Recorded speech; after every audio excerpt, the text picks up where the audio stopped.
A graça e a paz, irmãos. Arthur já? Beleza. Irmãos, deixa o bichinho ligar aqui, porque eu tenho algumas...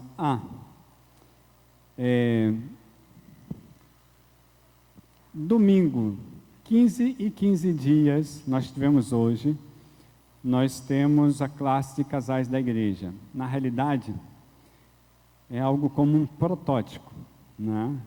Como um protótipo.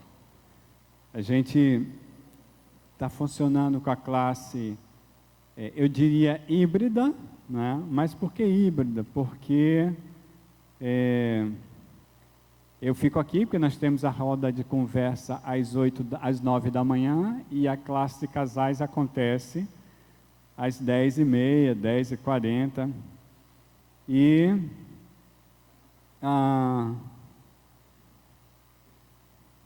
Qual é o objetivo, Emilton, dessa classe?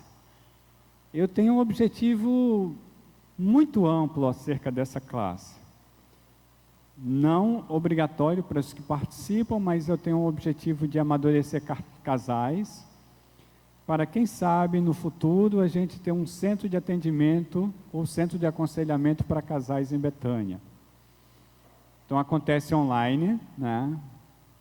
As pessoas que estão no grupo, elas recebem o link que eu passo para elas, e aí elas entram na sala e a gente conversa. Por exemplo, hoje nós tivemos uma conversa muito interessante, muito interessante.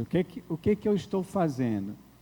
A gente estava estudando o livro de Cantares, e agora a gente está estudando casos clínicos. Eu pego os casos clínicos sobre casais, e aí eu adapto, né, como se fossem casais sendo recebidos em Betânia, com problemas específicos, para inicialmente o grupo discutir sobre esse problema, ou esses problemas, né? Eles não têm acesso ao caso, então eles vão discutir sobre o problema. Depois eu dou acesso ao caso oficial, né, ao caso que foi tirado o modelo, e aí a gente conversa biblicamente sobre como poderíamos atender essas pessoas. Também é uma forma dos próprios casais trabalharem sua vida, né? Hoje nós tivemos algo muito interessante. Eu trouxe o caso que a gente está estudando para ver biblicamente, e alguém no grupo disse assim: pastor, eu conversei com uma pessoa e ela está com esse problema, posso trazer? Pode. Não conta quem é a pessoa, não conta o momento, não conta nada, traz só o problema. E a gente estudou o problema da pessoa, para como essa pessoa que está no grupo ajudar essa pessoa. Então, já está começando a funcionar, e o objetivo é por aí, irmãos. Por que você está falando tudo isso, Emilton? Primeiro, fazendo meu merchan, né? E segundo, dizer para você que é casado na igreja, né?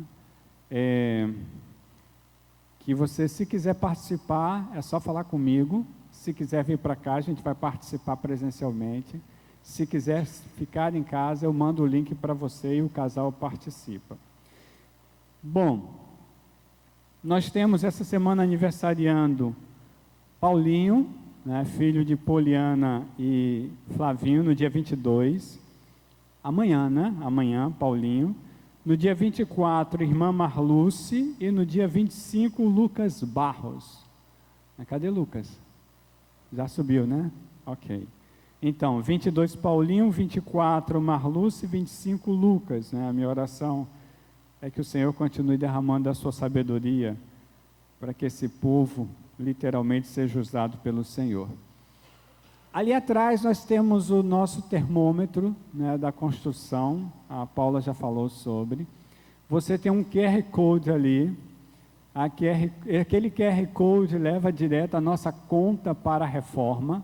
Se em algum momento você quiser dar uma oferta para a reforma, fora a nossa cantina, é só ir ali, abrir o aplicativo do seu banco, ler o QR Code e fazer o seu Pix. Ok. Mateus capítulo 12, nos versos 46 a 50. Oi. Parece que está tão longe esse retorno. Mateus 12, 46 a 50. Eu esqueci. Você passa os slides para mim? Beleza. Então, eu esqueci de passar. Eu vou falando, você passa, viu? Então, irmãos, a semana passada falou sobre as duas mães. Ó, a aniversariante da semana chegando aí, uma das. A gente falou sobre duas mães. Quem lembra sobre quem falamos a semana passada? Agar e Sara, certo? Então nós falamos sobre as duas mães e seus objetivos. Vimos que quando o ser humano duvida da provisão divina, literalmente o resultado da desobediência despeja intrigas, certo? Às vezes intrigas interpessoais, às vezes intrigas pessoais. E também nesse sentido, a gente continua caminhando hoje, né? Só que eu vou trazer sobre o pacto da fé na graça da disciplina. E aí eu vou ler um texto. Esse texto, quando eu falo sobre ele, é meio polêmico, ele fica meio polêmico, eu não vou falar sobre ele, vou pegar ele como um ponte, certo? Falava ainda Jesus à multidão, quando sua mãe e seus irmãos chegaram do lado de fora, querendo falar com ele. Atente para o verso 47, ele não existe nos melhores originais. Alguém lhe disse, tua mãe e teus irmãos estão lá fora e querem falar contigo. Quem é minha mãe e quem são meus irmãos? Perguntou ele. E estendendo a mão para os seus discípulos, disse, Jesus meio que fez assim, ó. E aí ele disse, aqui estão minha mãe, meus irmãos, pois quem faz a vontade de meu Pai que está nos céus, este é o meu irmão, minha irmã e minha mãe, certo? Então vamos lá. Quando Deus olha para nós, Deus olha para nós, ou seja, Deus olha para os remidos, os da família são os remidos, certo? Então, quando Deus olha para a sua família, Ele vai olhar para os remidos. Digamos que numa família de 5 pessoas, 3 pessoas são libertas pelo Senhor e 2 não, né?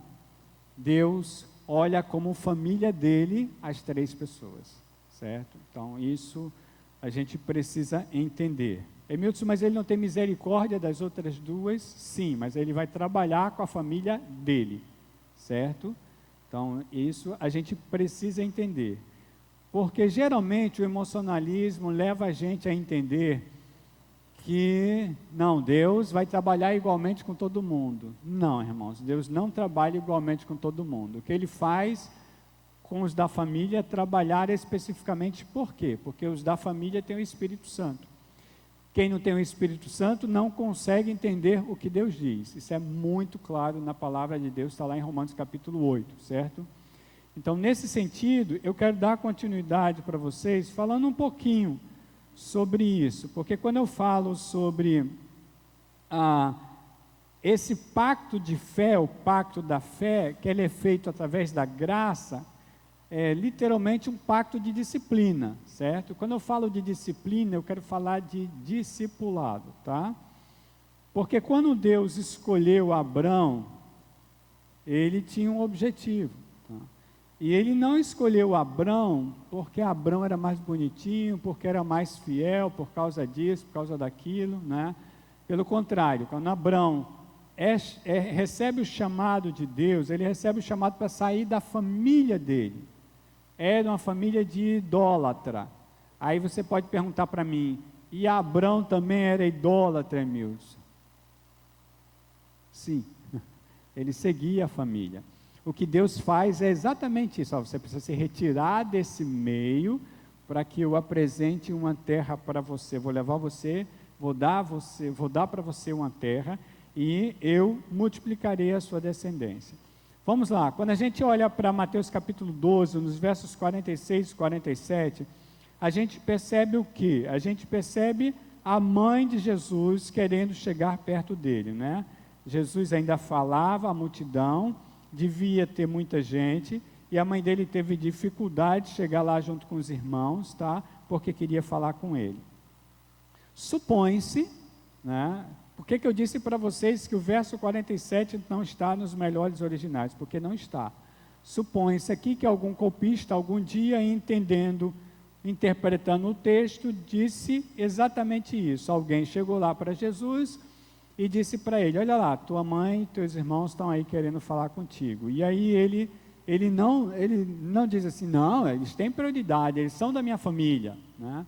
Aí ele olha para quem foi dizer para ele e diz assim: olha só, estão vendo os meus discípulos? Minha mãe, meus irmãos, minhas irmãs estão aqui, são eles, né?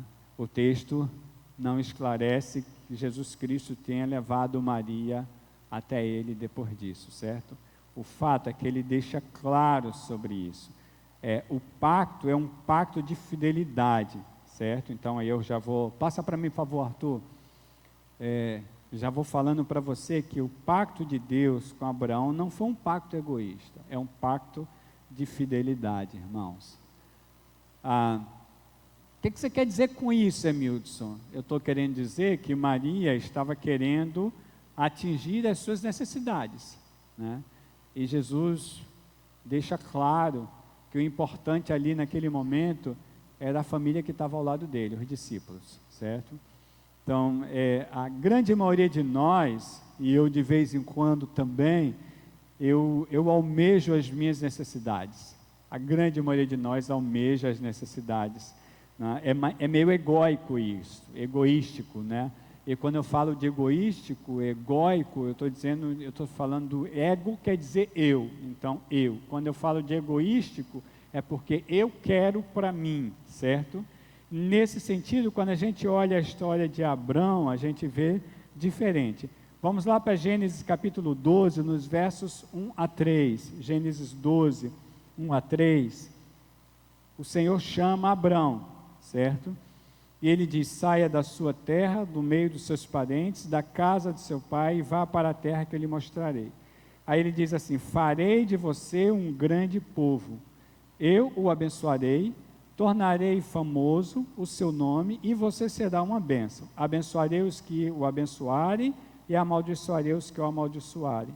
E por meio de você, todos os povos da terra serão abençoados. Então Deus não diz assim: por meio de você uma família vai ser abençoada. Eu estou com a garrafinha para lhe convencer que vale mais trazer a garrafinha para a igreja do que gastar copo plástico que dura 400 anos para desfazer. Então, quando Deus olha para Abrão, ele diz que Abrão abençoará todas as famílias da terra, todos os povos, todo mundo será abençoado por Abrão. Aqui não tem a escolha de uma família.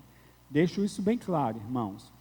Lá em Gênesis 17, 6 e 7, a gente leu a semana passada esse texto, quando o texto está falando do pacto da circuncisão, mudança do nome de Abrão para Abraão e de Sarai para Sara. Deus diz assim para ele: eu o tornarei extremamente prolífero, de você farei nações. Veja, não de você farei uma nação, mas de você farei nações, e de você procederão reis. Estabelecerei a minha aliança como aliança eterna entre mim e você, e os seus futuros descendentes, para ser o seu Deus e o Deus dos seus descendentes. Então, quando a gente olha para isso, a gente entende que a gente é descendente de Abraão, né? Por adoção, certo? Abraão é chamado pai da fé. Então, nesse sentido, o que Deus diz é que ele não vai abençoar uma família através de Abraão, ele vai simplesmente abençoar todo o povo, certo? De você farei nações. Quando a gente olha para Deuteronômio capítulo 7, 6 a 8, e eu estou trazendo um texto que eu falo sempre para vocês, porque o meu objetivo é que a gente entenda que na realidade não há diferença entre povo de Israel e igreja, certo? A diferença é Jesus Cristo, somente. Então vejam, quando Deus fala para o povo, Deus vai dizer, olha, vocês são possessão minha, certo? Eu libertei vocês, tá? Ele diz assim, pois vocês são um povo santo para o Senhor, o seu Deus. Ó, gente, esse negócio pipocando aqui está me incomodando. Alguém sabe desligar? Porque senão eu desligo. Isso aqui está me atrapalhando. É porque a Luciana está lá fora. Está do outro lado. Não, ela está pipocando. Isso fica aqui no meu ouvido pipocando, para vocês não incomoda não, mas para mim está complicado. Isso. A outra também. Eu prefiro ficar sem retorno.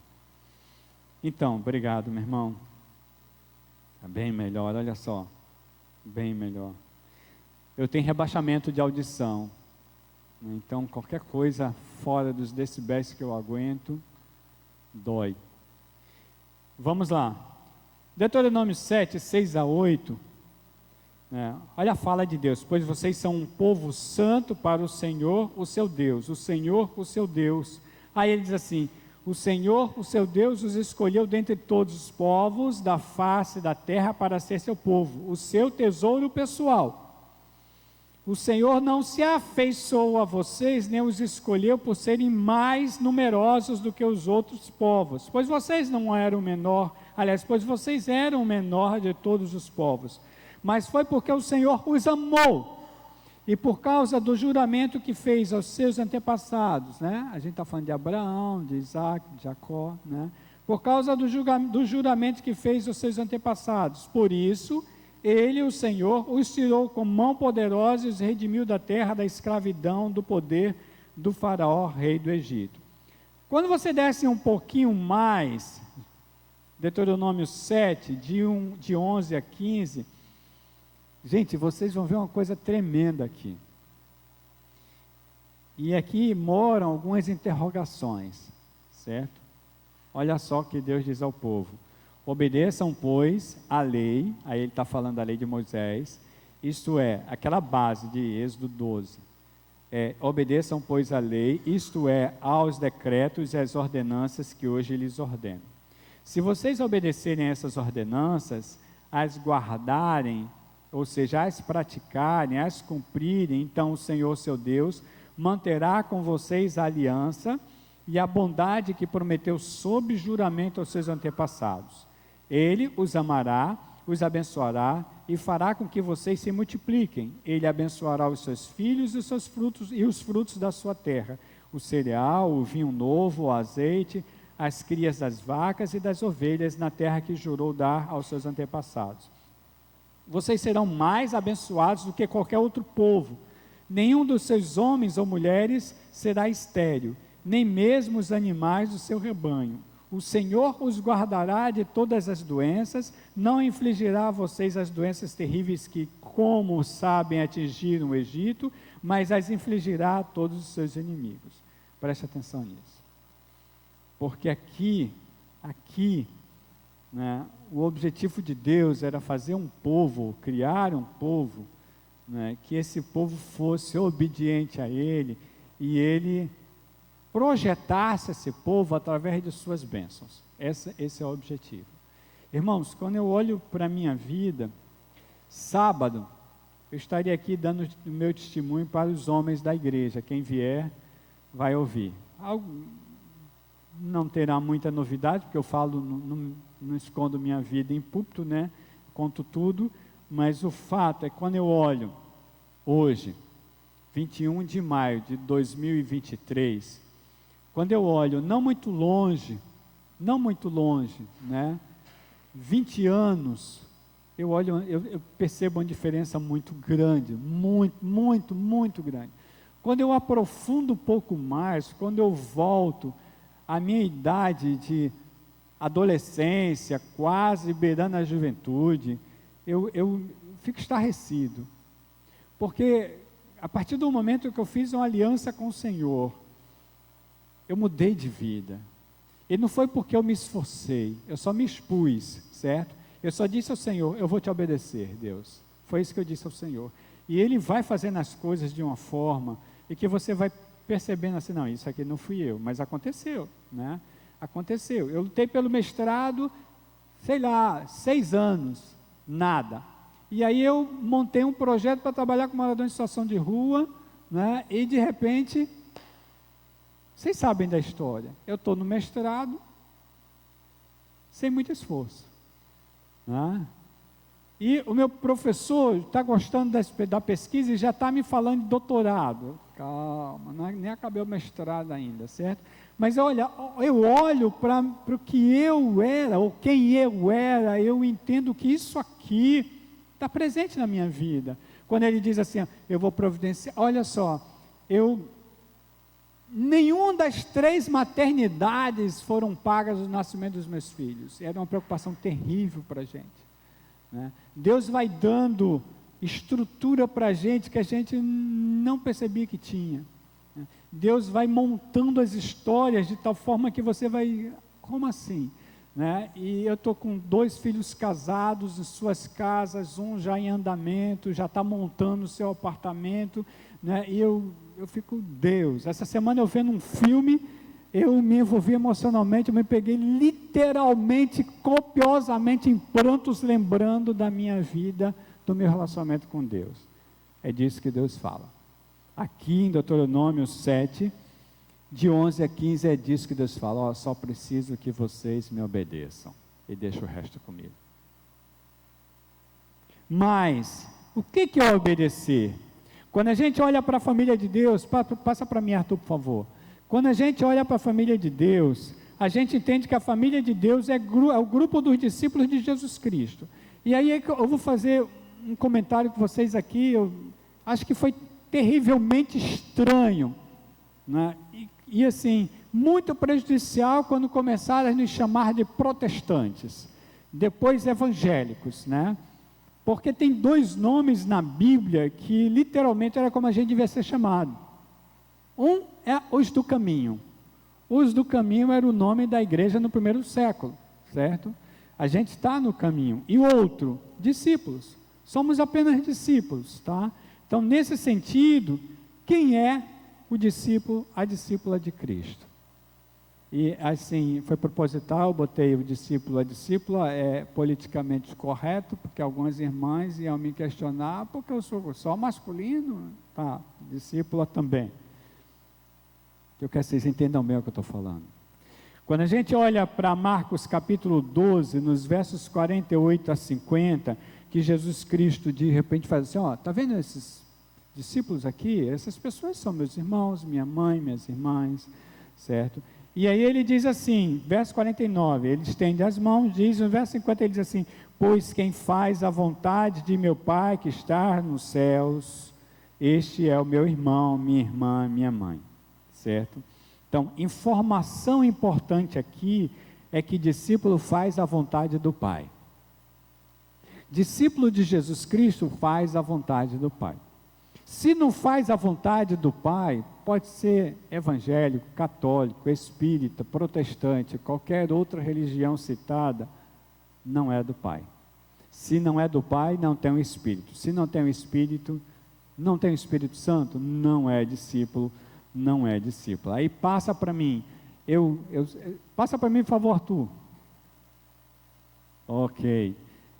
Eu estou trazendo isso para vocês, eu sempre digo para vocês, se vocês não têm a obrigação de saber disso, mas isso aí é muito importante, irmãos. Essa palavra aí no grego é muito importante para nós. O que é um discípulo? O discípulo é um aluno, é uma aluna, é um aprendiz, é uma aprendiz. Mas é um aluno de Emildson? Não, é um aluno de Cristo. Deus diz claramente através de Jeremias, olha só, não precisarão mais ensiná-los, o meu Espírito falar isso, certo? Emilson é aquele que facilita, eu não tenho alunos aqui, vocês são alunos de Cristo, literalmente, né? Então passa para mim, Arthur, por favor. Quando a gente olha para a descrição, né, de Mathetes, a gente entende que é esforço mental necessário para pensar em algo, Mathe, certo?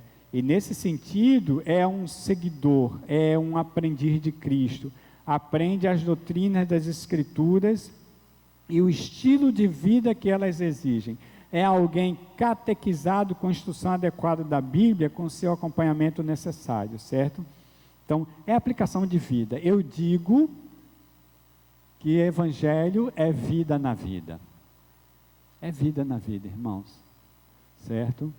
Então, quando eu digo assim para os casais da igreja, eu estou trazendo esse caso para vocês, porque pode servir para vocês, mas também pode servir para vocês ajudarem outras pessoas. Porque eu entendo que não tem... nós precisamos entender que nós não nascemos para virar frequentadores de igreja. Não foi isso que Deus quis da gente. Né? Então, nesse sentido, a gente precisa entender. Passa para mim, Arthur, por favor, aí tem os textos, pronto. Quando a gente olha para Isaías 42, os versos 6 e 7, quando Isaías apresenta o Messias, e o Messias é apresentado como um servo, certo? Aí no verso 6, o Senhor diz assim: eu, o Senhor, o chamei em retidão, segurarei firme a sua mão, eu o guardarei e farei de você um mediador para o povo e uma luz para os gentios, para abrir os olhos aos cegos, para libertar da prisão os cativos e para livrar do calabouço os que habitam na escuridão. Esse é o anúncio de Isaías sobre o Messias, chamado de servo aí. Quando a gente olha para Lucas, capítulo 4, nos versos 18 e 19, é exatamente isso que Jesus diz, tá? Quando na sinagoga dão o livro de Isaías para ele lê alguns textos, alguns trechos do livro de Isaías, ele diz assim: o Espírito do Senhor está sobre mim, porque ele me ungiu para pregar boas novas aos pobres, me enviou para proclamar liberdade aos presos e recuperação da vista aos cegos, para libertar os oprimidos e proclamar o ano da graça do Senhor. Que ano da graça é esse? É a volta de Jesus Cristo. Mas vejam, a missão do Messias é essa aqui. Olhem para a missão do Messias. Literalmente, pregar as boas novas a quem? Aos pobres. Proclamar a liberdade aos presos, restaurar a vista de cego, libertar oprimidos e proclamar o ano da volta do Senhor, da graça do Senhor, certo? Quando a gente fica entre quatro paredes, exercendo os dons entre quatro paredes, a gente está dizendo para Deus assim: olha, Senhor, a gente não entendeu o teu chamado. E às vezes a gente fica entre quatro paredes, exercendo os dons entre quatro paredes e meio que terceiriza o chamado, né? A gente sustenta um missionário aqui, outro ali e acha que a gente está fazendo a parte da gente. Isso é terceirização do trabalho que deveria ser da gente, certo? A gente deveria ir, certo? Então vejam, quando vocês não estão ouvindo nada de novo aqui, irmãos. Essa é a minha fala há 17 anos, certo? Então, nesse sentido, quando Jesus fala sobre ele, também está falando sobre nós, porque essa função ele passa para a igreja. Em Mateus capítulo 22, os versos 35 a 40, eu nem vou ler, porque vocês já deveriam saber esse texto de cor, quase toda semana eu cito ele, né, a não ser os novatos, mas olha só, Mateus 22, 35 a 40, alguém quer pegar Jesus na virada, numa emboscada, né, e pergunta qual é o maior mandamento da lei. E Jesus simplesmente vai lá para Deuteronômio, vai lá para Levítico, pega os dois, une os dois num só e diz, ame o Senhor seu Deus, todo o seu coração, toda a sua força, todo o seu entendimento, né? Esse é o primeiro mandamento de Jesus. E o segundo mandamento é ama o teu próximo como a ti mesmo. E ele vai dizer assim, desses dois mandamentos dependem toda a lei e os profetas. Pronto. Vai e faça isso. Né? Vai e faça isso. E quando a gente olha para o trabalho da família de Deus, né, ou seja, dos discípulos, a gente vê exatamente, essa é a fala de Jesus para nós. Essa foi a fala de Jesus na época dele e continua sendo a fala de Jesus para nós, certo? Quando a gente lê João 8, 31 e 32, ele simplesmente, olhando para o povo dele que creu nele, ele diz assim, se vocês permanecerem firmes na minha palavra, verdadeiramente serão meus discípulos, conhecerão a verdade e a verdade os libertará. Não tem nada a ver com política isso aqui, viu, irmãos? Nada. Nada. Certo? O que Jesus está querendo dizer assim, vocês entenderam claramente que vocês precisam seguir os dois mandamentos? Entendi. Vocês estão praticando os dois mandamentos? Sim. Então vocês são meus discípulos. E se vocês são meus discípulos, eu os farei cada vez mais vocês me conhecerem, e eu andarei com vocês, libertando vocês no que vocês precisarem. É isso que o texto bíblico está querendo dizer. Ou seja, Jesus está dizendo assim, aqueles que praticam os mandamentos receberão o meu conhecimento e serão livres. É isso que Jesus está dizendo, né? E quando a gente vai para Lucas capítulo 6, nos versos 43 a 46, ele diz claramente, Lucas 6, 43 a 46, nenhuma árvore boa dá fruto ruim, nenhuma árvore ruim dá fruto bom, toda árvore é reconhecida por seus frutos, ninguém colhe figos de espinheiros, nem uvas de ervas daninhas, o homem bom tira coisas boas do bom tesouro que está no seu coração. O homem mau tira coisas más do mal que está em seu coração. E aí ele diz assim, porque a sua boca fala do que está cheio o coração. Porque vocês me chamam Senhor, Senhor, e não fazem o que eu digo. Então vamos lá. Quem é o homem bom? É o crente em Jesus Cristo, pastor? É o evangélico. Quem é o homem mau? É o que não é evangélico, pastor? Não, não é nada disso que Jesus Cristo está falando, certo? O homem bom é aquele que entende o procedimento no Senhor, né? Ama a Deus sobre tudo, sobre todos, e ao próximo como a si mesmo, favorece o mais necessitado, né? Esse é o homem bom, né? Quando o Tiago fala sobre religião, ele diz que a verdadeira religião é ajudar os órfãos e as viúvas e fugir das coisas vis desse mundo, tá? Quem é o homem mau? O homem mau é quem não entende isso aí, não vai fazer porque não tem o Espírito, certo? Independente de sua religião. Ele pode ser crente, evangélico, de carteirinha, ter todos os dons, né? O apóstolo Paulo, em 1 Coríntios capítulo 13, fala claramente sobre isso aí, né? O homem mau, ele pode sim, ter todos os dons, ele pode, sabe, fazer o chão tremer, ele pode, sei lá, descer fogo. Se não ama, nada valeu. Não conhece a Deus. Esse é o homem mau, independente da religião, certo? Então, nesse sentido, quando a gente olha para entender o que é discípulo na Bíblia, discípulo é aquele, ou discípulo é aquela que pratica os mandamentos que Cristo fala que tem que praticar, somente isso.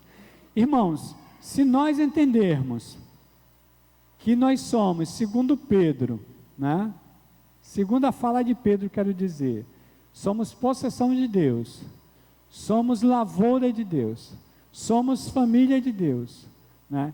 E estamos aí para testemunhar como sacerdotes de Deus, sacerdotisas de Deus, estamos aí para testemunhar as suas maravilhas. Se nós entendermos que o texto de Pedro chega muito perto do texto de Deuteronômio, a gente vai entender claramente que o discípulo é abençoado.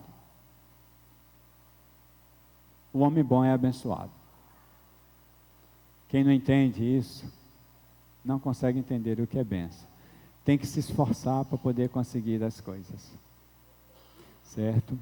Então, a gente caminha, e eu quero aprofundar isso a semana que vem, mas eu quero trazer um texto de conclusão, como conclusão. Passa para mim, por favor. É um texto que vocês conhecem também. A minha questão agora, diante de você, é, diante do texto bíblico, né? Jesus se aproxima deles, isso aconteceu em Betânia, e diz assim: foi-me dada toda a autoridade no céu e na terra. Veja, por que Jesus Cristo diz isso?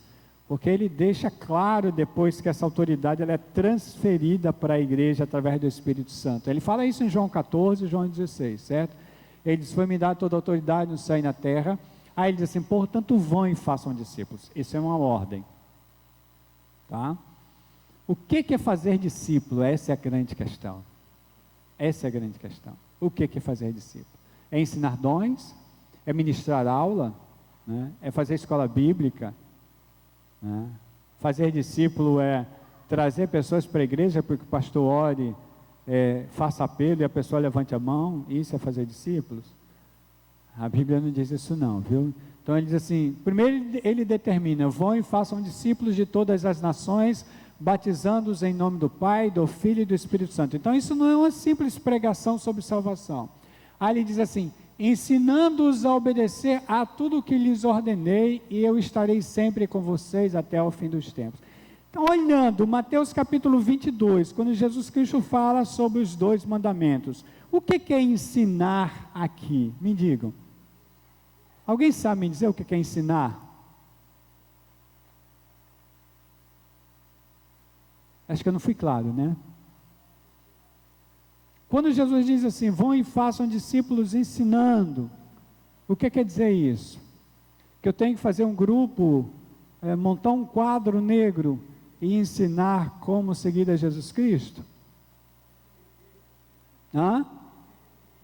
É vivendo.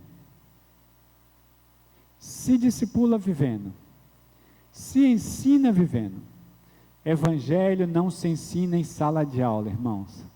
Aí, se você está falando mal de sala de aula, não é isso que eu estou falando. Eu estou dizendo para vocês que evangelho se ensina na vida, não é em sala de aula. Em sala de aula a gente estuda teologia, certo? Por exemplo, eu posso dizer para vocês as palavras no grego, trazer direitinho, né? Mas eu posso muito bem ensinar um bocado de coisas boas para vocês e ser infiel à minha esposa. Eu não estou ensinando nada. Né? Eu estou passando preceitos para vocês, mas eu ensino realmente quando eu vivo aquilo que eu prego, que eu falo, que eu boto lá no quadro, entendeu? E eu vou ser sincero para vocês, conversando com as pessoas hoje, eu tenho estado assim muito... Eu não estou cético, porque eu creio em Jesus Cristo. Mas se não fosse Jesus Cristo, eu já estaria cético com a humanidade. Porque a grande maioria das pessoas que eu converso, eu estou falando de crentes, né, de evangélicos, elas não têm muito interesse em ensinar as pessoas. Elas têm interesse em viver o seu ego. Né? Maria estava interessada em chegar perto de Jesus Cristo. Né? E é isso a grande maioria da gente que pensa. Eu quero entender o que Cristo tem para mim. E Cristo está dizendo para cada um de nós hoje: olha só, você precisa entender o que o outro precisa. Né? O que está ao seu lado está precisando de quê? Né? O que está lá fora precisa de quê? Né? Então, nesse sentido, quem encontra com você precisa de quê? A mensagem de Cristo é: você precisa entender que você não é importante. Como assim? O outro é importante para você. Quando eu olho as letras que nós escolhemos hoje, as letras de músicas, né, eu entendo assim, claramente que o que fala para a gente é o ego. É só vem, vem, vem, vem, vem. E as letras, elas declaram bem quem somos, né? Quando a gente faz um trabalho com os mais necessitados, o que a gente escuta não é mole, não. Mas, na realidade, eu às vezes digo assim, olha só, se eu vou pensar nos meus problemas, no que eu tenho para fazer, nas minhas preocupações, eu fico deitado na minha cama, eu pago alguém para ir lá cuidar dos mais necessitados. Você está querendo dizer o quê, meu? Eu não estou querendo dizer nada, só estou querendo dizer para você, que você tem os seus problemas, eu tenho os meus, né? E pelo que a gente fala, os apóstolos eram um bando de vagabundos que não tinha nada para fazer, né? E por isso eles podiam estar com Jesus Cristo, né? Então, nesse processo de discipulado, irmãos, a gente precisa entender que discipulado é transmissão de vida, é olhe para mim e faça o que eu faço. Vamos orar? Quero te agradecer, Senhor, porque eu sei que a Tua palavra, ela é viva e eficaz. Eu quero te agradecer porque eu sei que a missão não é fiquem nas quatro paredes. Eu quero te agradecer porque eu sei claramente que a missão não é venham que eu vou passar para vocês uma lição no quadro, vou projetar uns slides e vou ensinar para vocês como seguir a Cristo. Eu entendo claramente que quando Jesus Cristo chegou diante de Nicodemos e toda aquela conversa de Nicodemos, Jesus diz assim, olha só, cara, a gente está falando de coisas materiais e você não entende, quanto mais quando a gente começar a falar de coisas realmente espirituais. Porque quem literalmente é direcionado por Deus é como o vento, ou seja, não tem mais o destino próprio, não tem mais a sua vida constituída por si, escrita por si. É Deus quem leva e leva para onde Ele quer, para fazer o que Deus quer, né? Deus não chamou ninguém para escolher profissão, para ganhar muito dinheiro e para no final da vida dizer, preciso encher mais celeiros. Alma, chegou a tua hora, agora regala-te. Porque se simplesmente o Senhor pode falar, louco, o que tens, para quem vai ficar? Ainda hoje podem requerer a tua alma. A gente precisa entender que quando a gente fala de igreja, a gente fala de discipulado. E quando a gente fala de discipulado, é de transmissão de vida e não de ensinamentos. Que o Senhor nos leve refletindo na sua palavra, para a honra e glória dEle. Que o Senhor nos dê uma semana inquieta, para a honra e glória dEle. Que o Senhor nos mostre claramente como é a vida de quem realmente resolve entregar a sua vida a Cristo, para a honra e glória dEle.